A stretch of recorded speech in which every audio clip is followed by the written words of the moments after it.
What if the most dangerous weapon used against America was not an Iranian missile, not a drone, and not a naval mine? What if it was a document America signed itself? Because right now, the story being repeated across the world is simple. Iran attacked an oil tanker in the Strait of Hormuz. America responded with airstrikes. Iran violated the ceasefire. Washington was forced to act. But there is one part of this story that changes everything. Article 5 of the Islamabad Memorandum of Understanding.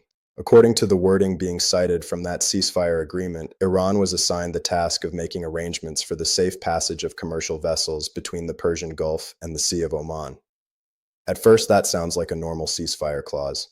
Keep shipping safe, prevent escalation, avoid another energy shock. But look at the phrase carefully. Iran will make arrangements. Not America, not the United Nations, not an international naval coalition, not a joint US-Iran command. Iran. And that raises a question almost nobody wants to ask. Did America sign an agreement that gave Iran a role in deciding how ships move through the Strait of Hormuz, and then attack Iran for trying to enforce that role? Because if that is what happened, then this is not just a military escalation, it is a legal and political trap. A trap created by America's own signature. The reported trigger was the MT Kiku, a Panama-flagged oil tanker that allegedly used a US-backed transit corridor near the coast of Oman. Iranian forces reportedly struck it. America then hit Iranian military targets and described the strikes as enforcement of the ceasefire. But Iran's argument is very different. Iran says the American corridor was never approved under the Article 5 framework. In other words, Tehran is not claiming it has the right to attack civilian shipping. It is claiming that Washington tried to create a separate route inside a system Iran believes it was authorized to manage. And that is where this becomes far more dangerous than one drone strike. Because the Strait of Hormuz is not just a narrow piece of water. It is one of the most important pressure points in the global economy. A huge share of the world's oil and gas trade passes through it. Every shipping disruption affects insurance prices. Every insurance spike affects energy markets. Every energy shock puts pressure on governments from Europe to Asia. So this is not really a dispute about one tanker. It is a fight over who writes the rules in the world's most important shipping corridor. And the terrifying part is this. America may be trying to destroy a legal authority that America itself helped create. In this video, we are going to break down what Article 5 appears to mean, why Washington may be trapped by more than military calculations, and why Israel may be watching this entire crisis with a growing sense of betrayal. Because the real question is no longer just who attacked first. The real question is this: who actually controls the Strait of Hormuz now? Here's the key to understanding this crisis. The strongest military power in the world may not be losing because it lacks weapons. It may be losing because it signed the wrong sentence. That is what I call the Article 5 trap. When a superpower signs an agreement, believing it can later reinterpret it, ignore it, or overpower the other side, the agreement itself can become a weapon. America has the aircraft carriers. America has the drones. America has satellites, strike aircraft, and naval power. Iran does not have that level of military strength. But Iran may have something far more useful in this moment: a legal document with America's name on it. The central phrase is not simply safe passage. It is make arrangements. That phrase can be interpreted in two completely different ways. America sees it as an obligation. Iran must help ensure shipping remains safe, but Iran sees it as authority. If Iran is responsible for making shipping arrangements, then Iran believes it has the right to decide which routes are approved, which ships are coordinated, and which corridors operate under its supervision. And according to the reported terms, Iran is also supposed to coordinate with Oman over future maritime administration in the strait. Notice who is not clearly included in that arrangement: the United States. That does not mean America has no military presence or no influence. It obviously does. But it may mean Washington does not have a clean legal basis for building a competing corridor and presenting it as part of the ceasefire framework. That is why the American-backed route near Oman matters so much. If the US created that route without Iranian approval, Tehran can argue that Washington was trying to bypass Article 5. And once Iran makes that argument, the MT Kiku incident looks different. The basic facts remain serious. A civilian tanker was struck. That is dangerous. That is unacceptable for shipping crews. That creates an immediate risk of wider war. But the legal question is not as simple as the headlines make it sound. Did Iran attack a civilian vessel? Yes. But did that vessel have the right to use that particular corridor under the agreement both sides had signed? That is the real dispute. And when the meaning of a treaty is disputed, the normal response is supposed to be negotiation, not bombing, not threats of regime change, not creating new military facts before diplomacy can even begin. The reported shipping numbers show why this matters. Traffic through Hormuz reportedly fell from around 70 ships a day to around 40 within days. Iran did not need to close the strait. It only needed to make companies uncertain, because uncertainty does the work. Ship captains hesitate, insurers raise prices, energy traders react, governments panic. Iran does not have to win a conventional naval war to create leverage. It only has to turn every ship passing through Hormuz into a political decision. And that is where America faces its first impossible choice: accept Iran's role in the system, or reject the agreement America signed. But that legal trap is only the beginning, because the reason America may be unable to step back has less to do with the text of Article 5 and more to do with the story America tells about itself. This is where the crisis becomes psychological. America is not just defending a shipping corridor. America may be defending its identity. There is a concept in international relations called ontological security. The basic idea is simple. Countries do not only need to feel physically safe, they need to feel that their national story still makes sense. For decades, America's story has been clear. America keeps trade moving. America protects freedom of navigation. America prevents hostile powers from controlling global choke points. America is the guarantor of the international order. The Strait of Hormuz sits right in the center of that story. So when Iran begins claiming a formal role in managing shipping arrangements through Hormuz, it does more than create a legal dispute. It challenges America's image of itself. It suggests that Washington is no longer the uncontested organizer of one of the most important waterways on Earth. And when a great power feels that its identity is under attack, it does not always respond with cold calculation. Sometimes it responds with anger. Sometimes it responds with force. Not because force solves the problem, but because force sends a message. We are still here. We are still in control. We still decide what happens. That may explain the rapid American response. The airstrikes may not have been the best long-term strategic choice. They may have been the fastest psychological choice. The fastest way to show the world that the American role in Hormuz still exists. But here is the problem. Every strike intended to restore American authority may actually reveal how fragile that authority has become. Because if Iran can force America into repeated military action simply by invoking Article 5, then Iran has already found a pressure point inside the American system.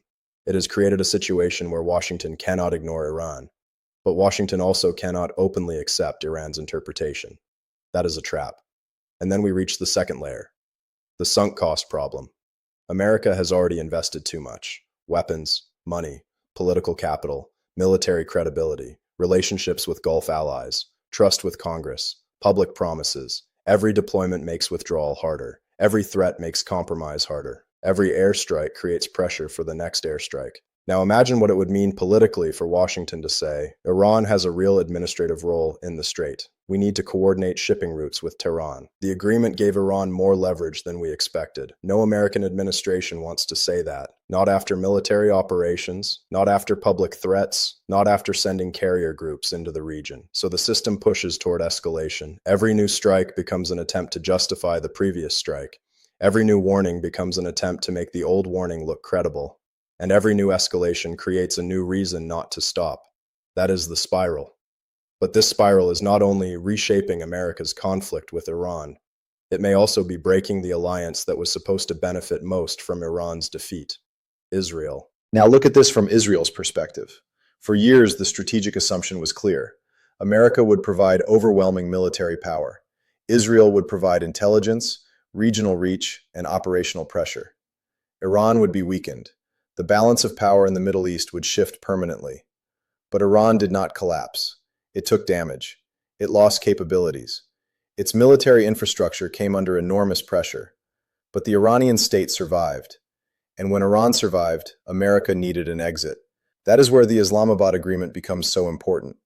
For Washington, the agreement may have been an off-ramp, a way to reduce the economic shock, a way to stop the political pressure at home, a way to prevent the conflict from becoming an endless regional war. But for Iran, The agreement may have delivered something much bigger than a temporary ceasefire. Recognition. Recognition that Iran has a role in the administration of Hormuz. And for Israel, that could look like a strategic disaster. Because Israel does not merely want Iran paused. Israel wants Iran weakened to the point where it cannot rebuild regional influence, strengthen proxy forces, or challenge Israeli dominance. America may now have a different objective. America may simply want the crisis contained. Those are not the same goal. Israel wants Iran defeated. America wants oil markets stable, shipping lanes open, Gulf partners protected, and domestic political pressure reduced. For a while, those goals can move together, but eventually they split. And this may be the moment they are splitting. If Washington is willing to negotiate Iranian influence in Hormuz, then America is signaling something important. It may be willing to live with an Iran that remains strategically relevant.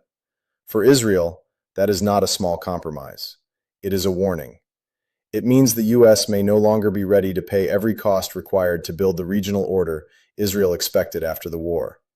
And that is why Israel's exclusion from the talks matters so much. Being left out of negotiations is not just an insult. It means someone else is designing the post-war map. America, Iran, Qatar, Pakistan, Oman, Gulf states. And Israel may not be sitting at the table where the rules are being written. That changes everything. Because when an ally begins to believe that its protector is preparing to leave before the war is resolved, it starts thinking independently. It starts making its own plans. It starts considering unilateral action. Watch Lebanon. Watch Hezbollah. Watch whether Israel treats regional security arrangements as a reason to strike harder rather than step back. Because that will tell us whether the alliance is still coordinated, or whether America and Israel are now moving toward completely different endgames.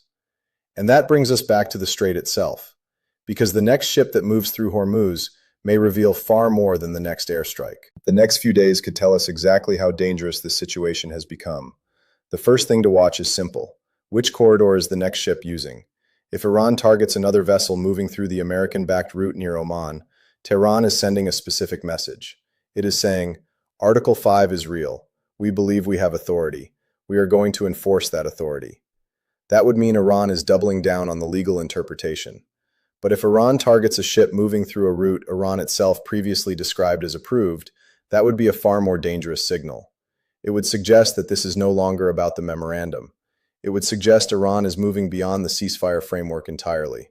The second thing to watch is Israel.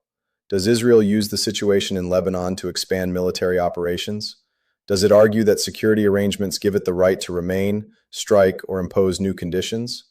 If Israel acts aggressively while the U.S.-Iran ceasefire is supposedly still alive, Tehran may treat that as proof that the agreement was never meant to restrain all fronts equally, and then the entire structure could collapse at once. The third thing to watch is the Gulf states, Saudi Arabia, the United Arab Emirates, Qatar, Bahrain, Kuwait. These countries are caught in the middle. They depend on American security, but they also know Iran has the ability to hit energy facilities, ports, airports, and desalination infrastructure. If one of these states begins moving toward a separate bilateral arrangement with Iran, that would be a major signal. It would mean the American security architecture in the Gulf is no longer being treated as enough. And that may be the biggest consequence of all. Not whether America wins one round of airstrikes, not whether Iran wins one legal argument, but whether regional powers begin acting as though the old American system is no longer reliable. Because once allies start building their own security arrangements, power shifts quietly. No formal announcement is needed. No treaty has to collapse on television. The map begins changing through decisions made behind closed doors. New maritime agreements, new de-escalation channels, new regional understandings, new trade routes, new security guarantees. That is how an old order disappears. Not always with one dramatic defeat, sometimes through a slow loss of confidence.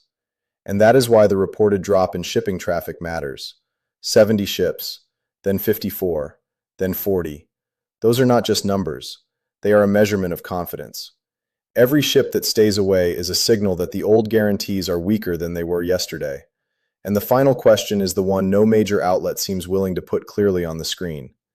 If America signed an agreement that gave Iran a meaningful role in Hormuz, and if America now refuses to accept that role, Then who exactly violated the ceasefire first? This is the real picture. America says Iran attacked civilian shipping and broke the agreement. Iran says America tried to bypass the agreement by creating a corridor without Iranian approval. Israel believes the wider settlement may leave Iran alive, influential, and strategically relevant. The Gulf states are watching to see whether America can still guarantee their security, and the global economy is absorbing every shock created by uncertainty in Hormuz. So this is not simply a military crisis. It is a crisis of authority. Who controls the corridor? Who defines safe passage? Who interprets the agreement? Who decides whether a ship is authorized? Who writes the rules when the old rules stop working? America still has overwhelming military power, but military power does not automatically solve political contradictions, especially when those contradictions are written into a document America signed itself. Iran may not be trying to defeat America in a direct war. It may be trying to force America into an impossible choice. Either accept that Tehran now has a role in the strait, or reject the ceasefire framework and prove that the agreement was never really meant to limit American power. That is why Article 5 matters. Not because one clause can magically hand Iran control over the world economy, but because one clause can expose a deeper reality. The old order depended on America being seen as the uncontested guarantor of global trade and maritime security. But that image only works when America can enforce it without creating more instability than it prevents. And right now, every new strike, every new corridor, every new tanker incident is raising the same question. Is America restoring order? Or is it proving that the old order is already breaking apart? Because the ships still moving through Hormuz are carrying more than oil. They are carrying the last pieces of a system built on American control. And every day that system becomes less certain, someone else gets closer to writing the rules of what comes next.